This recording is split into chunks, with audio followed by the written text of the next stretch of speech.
Bab 150. Kekhawatiran Sheila King. Warrior yang kembali ke puncak Gunung Fuen, lalu menggunakan jimat transmisi suara untuk menghubungi Sheila King. Selang beberapa waktu, Sheila King sampai di puncak Gunung Fuen. Di dalam ruangan, warrior yang berkata dengan sungguh-sungguh, "Sheila King, aku pikir masalah ini tidak biasa, jadi perlu untuk memberi tahu kamu. Itu hanya beberapa pelatihan murid bagian dalam, kenapa kamu bilang tidak biasa?" Kata Sheila King. "Kamu tidak tahu identitas Raja Beruang Bumi itu?" Warrior yang bertanya dengan heran. "Identitas?" Sheila King bingung. Warrior yang menarik napas dalam-dalam dan berkata, "Raja Beruang Bumi itu sama sekali bukan monster hitam level pemenang. Dia telah setengah melangkah ke level spirit. Fudo Murong dan beberapa orang pergi mencarinya untuk mencari pengalaman, itu sama saja dengan cari mati." Sheila King terkejut, dan berkata, "Setengah level spirit, bagaimana kamu tahu?" "Aku tidak meragukan kata-katamu, aku hanya ingin tahu. Aku pernah bertarung dengannya." Warrior yang berkata. "Dan aku melihatnya menghancurkan pelindung batas partai Yuan dengan mataku sendiri." Mendengar itu, wajah Sheila King menjadi serius. Pelindung batas partai Yuan tahu bahwa hanya seorang alam spiritual yang dapat menghancurkannya secara paksa, dan Raja Beruang Bumi itu dapat menghancurkannya. Ini cukup untuk membuktikan kekuatannya. Lalu, identitas Raja Beruang Bumi itu bukanlah beruang biasa. Dia adalah prajurit besar yang dikirim oleh kerajaan monster hitam ke gunung penghancur jiwa untuk mencegah manusia memasuki pegunungan puluhan ribu. Bahkan jika Fudo Murong memiliki jurus pamungkas apapun, alih-alih membunuhnya malah akan dibunuh. Fudo Murong dan yang lain juga akan diburu sampai mati oleh kerajaan monster hitam. Kesimpulannya, begitu Fudo Murong dan yang lain pada dasarnya akan mati. Warrior yang melanjutkan. Sheila King terdiam beberapa saat, dan berkata, "Kamu mengatakan hal ini tidak biasa, apakah karena alasan ini?" Warrior yang menggelengkan kepalanya dan berkata, "Aku pikir ini adalah sebuah konspirasi melawan jenius sekte pedang yang berpartisipasi dalam peringkat King Yun. Coba pikirkan, jika Fudo Murong dan yang lain benar-benar pergi untuk membunuh Raja Beruang Bumi ini, hasilnya akan seperti apa?" Sebelum Sheila King bisa menjawab, dia berkata lagi, "Bahkan jika beruntung untuk bertahan hidup, tetapi beberapa orang itu pasti akan cacat. Kekuatan Raja Beruang Bumi sangat menakutkan. Dengan tubuh fisikku yang sebanding dengan monster hitam tingkat ke-9 dipukul olehnya, aku langsung kehilangan efektivitas tempurku. Apakah menurut kamu Fudo Murong dapat menahan pukulan telapak tangannya?" Wajah Sheila King membeku.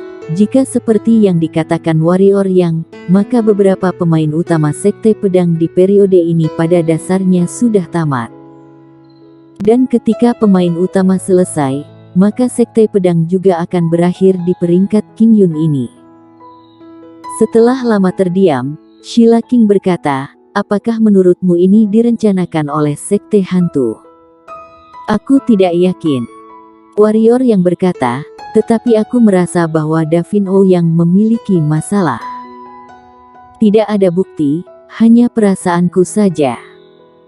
Jika dia benar-benar memiliki masalah, maka kali ini bukan hanya Raja Beruang Bumi yang menunggu Fudo Murong, pasti ada sekte hantu kuat lainnya."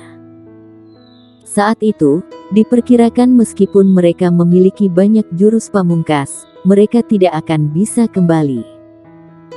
Davin Ouyang bergabung dengan sekte pedang pada usia 16 tahun, dan menjadi murid bagian dalam pada usia 19 tahun. Bakatnya bukan yang terbaik di sekte pedang, tapi dia pekerja keras, dan popularitasnya di sekte pedang sangat bagus. Dia juga tidak pernah melakukan kesalahan. Kesan dan penilaian para tetua terhadapnya juga sangat baik. Jika dia bermasalah, maka banyak orang di Sekte Pedang yang bermasalah, kata Sheila King. Warrior yang tiba-tiba terkekeh. Dia tahu bahwa masalah ini hanya dapat capeknya saja. Alasan mengapa dia ikut campur adalah sebenarnya demi wanita di depannya, tapi jelas, orang di depannya ini tidak percaya tebakannya, tapi itu juga tidak masalah. Kematian jenius Sekte Pedang tidak ada hubungannya dengan dia, pokoknya dia sudah memperingatinya. Seolah memahami emosi warrior yang, Sheila King berkata, aku bukannya tidak percaya padamu, tetapi hal ini tidak bisa terburu-buru. Bagaimanapun juga, jika kita memfitnah seorang murid, itu tidak hanya akan mengecewakan murid ini, tetapi juga hati murid lain. Tapi waspada terhadap orang tidak boleh tidak ada. Aku akan mengikuti mereka diam-diam, sambil diam-diam menyelidiki Davin Ouyang. Aku mengerti. Warrior yang berkata, tapi aku tidak setuju kamu pergi ke sana sendirian. Jika ini benar-benar direncanakan oleh Sekte Hantu, maka pihak lain pasti telah mengirim orang kuat untuk menyergap di pegunungan puluhan ribu, dan pasti tidak hanya satu orang. Jika kamu pergi sendiri, bukan hanya tidak dapat menyelamatkan orang lain, tapi kamu sendiri juga akan ikut terlibat. Sheila King sedikit mengangguk, dia tiba-tiba berkata, beberapa bulan yang lalu, ketika makam Kaisar Zhou dibuka, apakah kamu pernah ke sana? Warrior yang terkejut, tidak tahu mengapa Sheila King bertanya seperti ini, tetapi dia tetap mengangguk. Di makam, tahukah kamu penyebab kematian ketiga murid Sekte Pedang, Partai Yuan, dan beberapa murid Sekte Hantu serta Istana Bunga? Sheila King bertanya lagi. Warrior yang mengangguk dan berkata, aku tahu. Sheila King terdiam beberapa saat, dan kemudian berkata, tadinya aku pergi ke tempat itu untuk menyelidiki hal itu dan bertanya kepada beberapa orang. Aku tahu bahwa kamu memiliki permasalahan dengan Billy Dong, apakah kamu membunuh mereka bertiga? Aku pernah berpikir untuk membunuhnya, tapi bukan aku yang membunuhnya. Warrior yang berkata dengan tenang. Kemudian, dia menceritakan situasi di ruang rahasia saat itu. Setelah beberapa lama, Sheila King berkata, sungguh menggelikan bahwa beberapa sekte melacak pembunuhnya. Tidak disangka bahwa pembunuhnya adalah beberapa murid sekte itu sendiri. Sampai di sini, dia berhenti sebentar dan berkata, kelak jika kamu ingin membunuh murid Istana Bunga, jangan tinggalkan bukti, jika tidak, itu tidak hanya akan membahayakan kamu, tetapi juga ibumu. Bagaimanapun, ibumu masih di tangan mereka. Jika mereka mengancam kamu dengan ibumu, bisakah kamu tidak pergi ke Istana Bunga untuk mati? Hati warrior yang bergidik, dia benar-benar tidak memikirkan hal ini. Ya, ibunya masih ada di tangan pihak lain. Jika Istana Bunga mengetahui dirinya membunuh murid Istana Bunga mungkin akan menyiksa ibunya lebih parah lagi. Pada saat itu, dia akan benar-benar menjadi orang berdosa. Kelak, jika tidak 100% yakin untuk dapat melakukannya tanpa ada orang yang sadar, jangan pernah bertindak segampang itu. Warrior yang memutuskan diam-diam di dalam hatinya. Juga, tetua penguasa pedang Hendra bukan lagi tetua penguasa pedang. Sheila King tiba-tiba berkata, dia menyesali keputusannya mengenai kalian bersaudara saat itu. Warrior yang menggelengkan kepalanya dan berkata, Sheila King, aku tahu kamu ingin aku bergabung dengan Sekte Pedang lagi, tapi jujur saja, aku benar-benar tidak memiliki kesan yang baik terhadap Sekte Pedang. Selain itu, kalian benar-benar tidak perlu menganggap aku terlalu penting, Sekte Pedang tidak akan tamat tanpa aku Warrior yang. Kamu sangat penting bagi Sekte Pedang, kata Sheila King. Kita tidak perlu membicarakan topik ini, boleh kan? Warrior yang sedikit sakit kepala karena Sheila King memintanya untuk bergabung dengan Sekte Pedang. Mustahil baginya untuk bergabung dengan Sekte Pedang lagi, bahkan Sheila King yang bicara pun tidak berguna. Bagaimanapun juga, siapa yang bisa menjamin bahwa dia tidak akan ditinggalkan oleh sekte ini untuk kedua kalinya? Bahkan jika sekte pedang membuat jaminan, dia tidak akan percaya. Sheila King menghela napas dalam hatinya dan berkata, apakah kamu benar-benar tidak memiliki nostalgia terhadap sekte pedang? Ya.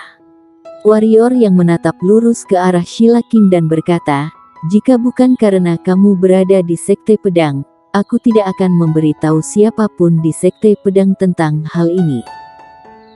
Jika bukan karena kamu ada di sekte pedang, aku tidak akan mewakili sekte pedang untuk mengikuti peringkat King Yun. Suka ya suka, warrior yang tidak pernah membohongi hatinya. Kelopak mata Sheila King berkedut dan menatap warrior yang sebentar, lalu membuang muka, dan berkata, terima kasih atas semua yang telah kamu lakukan untukku, tapi aku minta maaf, aku belum ingin memikirkan tentang perasaan. Warrior yang berkata, aku juga tidak ingin memikirkan tentang perasaan sekarang ini. Karena kita sama-sama tidak ingin memikirkannya, biarkan saja ini mengalir secara alami. Sekali lagi aku katakan, hidup tidak kekal, dan musuh aku sangat kuat. Mungkin saja aku warrior yang sudah tidak ada di dunia. Warrior yang bukanlah orang yang pesimis, tetapi dia sangat jelas tentang musuh yang akan dihadapinya. Musuh ini belum mengambil tindakan apapun terhadapnya, tetapi suatu hari pasti akan terjadi, dan ketika hari itu tiba, apakah warrior yang dapat selamat dan membunuh lawan, dia masih tidak tahu. Bagaimanapun, itu adalah masa depan yang tidak diketahui. Apakah kamu benar-benar akan bermusuhan dengan Istana Bunga? Tanya Sheila King. Bukannya aku ingin menjadi musuh bagi mereka, tetapi mereka yang ingin menjadi musuhku. Warrior yang berkata, aku tidak mungkin tidak menyelamatkan ibuku, dan aku tidak bisa tidak membalaskan dendam ibuku. Oleh karena itu, pasti akan terjadi konflik antara aku dan Istana Bunga. Meskipun aku hanya seekor semut di mata Istana Bunga, aku juga percaya bahwa suatu hari aku yang semut ini akan mengguncang raksasa ini. Sheila King menghela napas pelan.